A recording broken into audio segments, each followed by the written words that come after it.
Assalamualaikum warahmatullahi wabarakatuh. Alhamdulillah nahmaduhu wa nasta'inuhu wa nastaghfiruh wa na'udzu billahi min shururi anfusina wa min sayyiati a'malina. Man yahdihillahu fala mudilla lahu wa man yudlil fala hadiyalah. Asyhadu an la ilaha illallah wahdahu la syarikalah. Asyhadu anna Muhammadan abduhu wa rasuluh la nabiyya ba'dah amma ba'd. Kembali kita memperbaharui rasa syukur kita kepada Allah Subhanahu wa taala atas limpah rahmat dan nikmat yang diberikan kepada kita. Salawat dan salam diberikan buat teladan kita Nabi Muhammad sallallahu alaihi wasallam. Siswa kelas 8 yang dirahmati oleh Allah Subhanahu wa taala, pada video pembelajaran kali ini kita akan kembali melanjutkan materi kita pada video-video sebelumnya. Namun sebelum itu silakan dipersiapkan dahulu alat tulisnya dan segala satu hal yang diperlukan.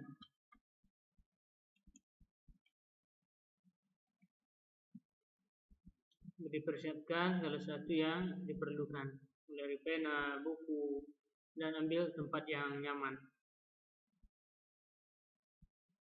Pada video kali ini pembahasannya adalah mengenai pengaruh interaksi keruangan terhadap kehidupan di negara-negara ASEAN. Baru interaksi. Apa itu interaksi? Interaksi itu adalah hubungan timbal balik antara individu dengan individu, kelompok dengan kelompok, individu dengan kelompok atau kelompok dengan individu. Ini disebut dengan interaksi.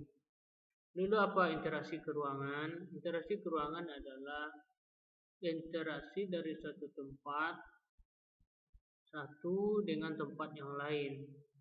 Kalau dikaitkan dengan negara-negara ASEAN, artinya adalah hubungan antar negara-negara yang termasuk anggota ASEAN. Misalnya hubungan antar negara Indonesia dengan Malaysia, hubungan negara Indonesia dengan Kamboja, hubungan negara Indonesia dengan Singapura. Nah, inilah yang akan kita bahas pada video kali ini. Mengenai hubungan, apa saja hubungan antar negara di negara-negara ASEAN. Ya. Silakan dilihat dan disimak videonya dari awal hingga akhir dari video ini. Jangan di skip videonya.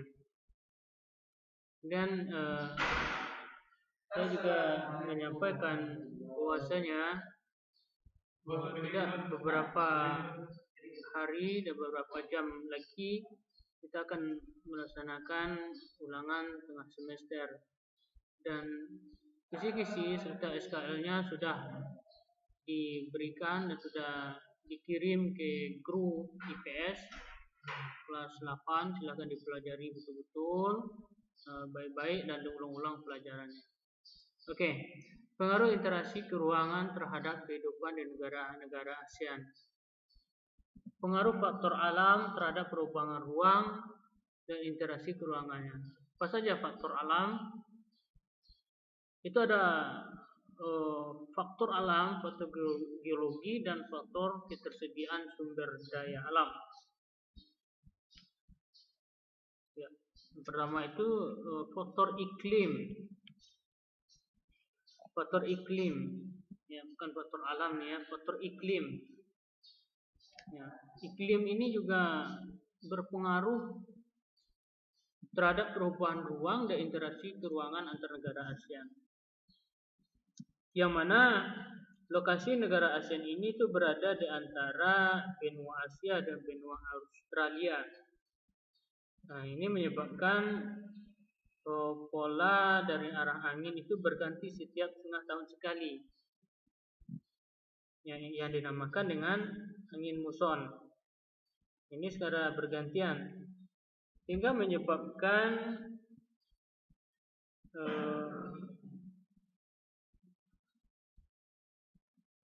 musim dan juga iklim di negara-negara ASEAN.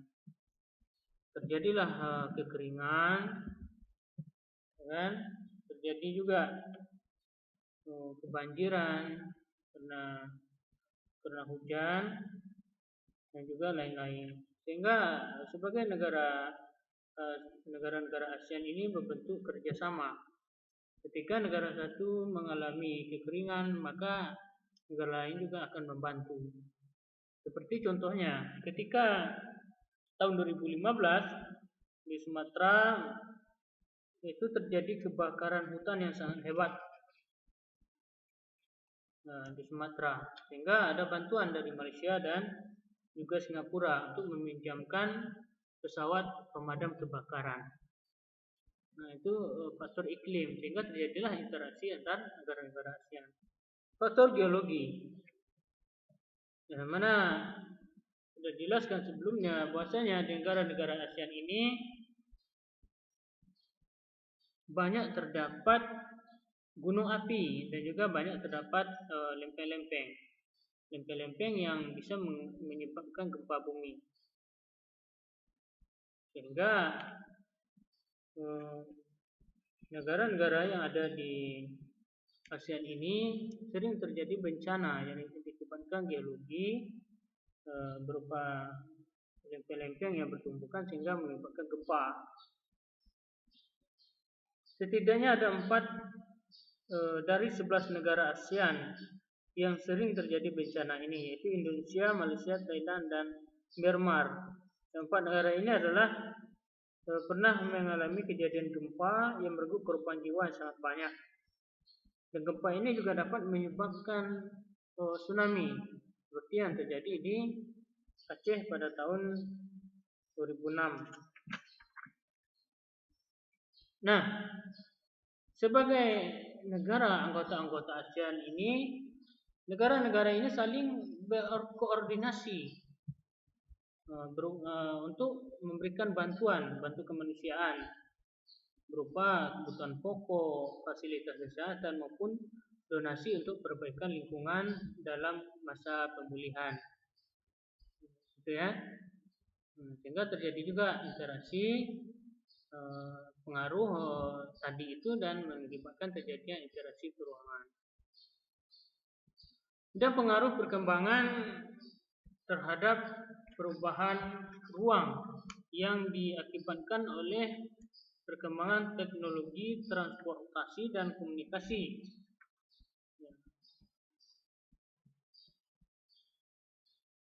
Di mana pada saat ini kemajuan-kemajuan di bidang teknologi dan transportasi semakin meningkat.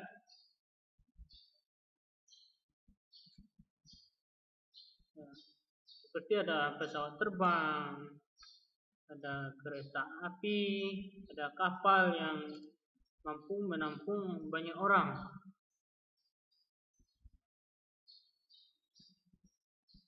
Ini mengakibatkan apa? Ya, ini memudahkan manusia untuk melakukan aktivitasnya. Sehingga dengan adanya perubahan-perubahan di bidang transportasi ini, negara-negara yang ada di ASEAN ini mudah untuk melakukan hubungan. Artinya interaksi antar negara ASEAN, baik itu kerjasama itu memudahkan.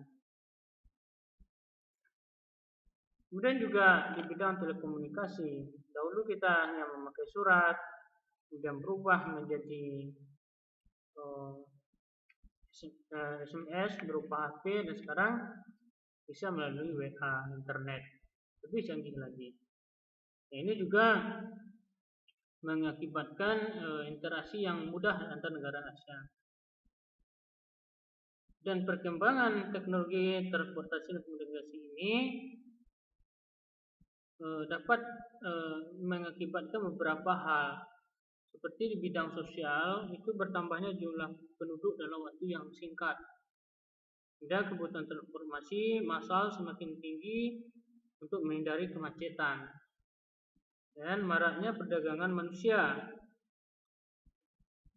Dan juga kerjasama itu tentunya semakin mudah selain dari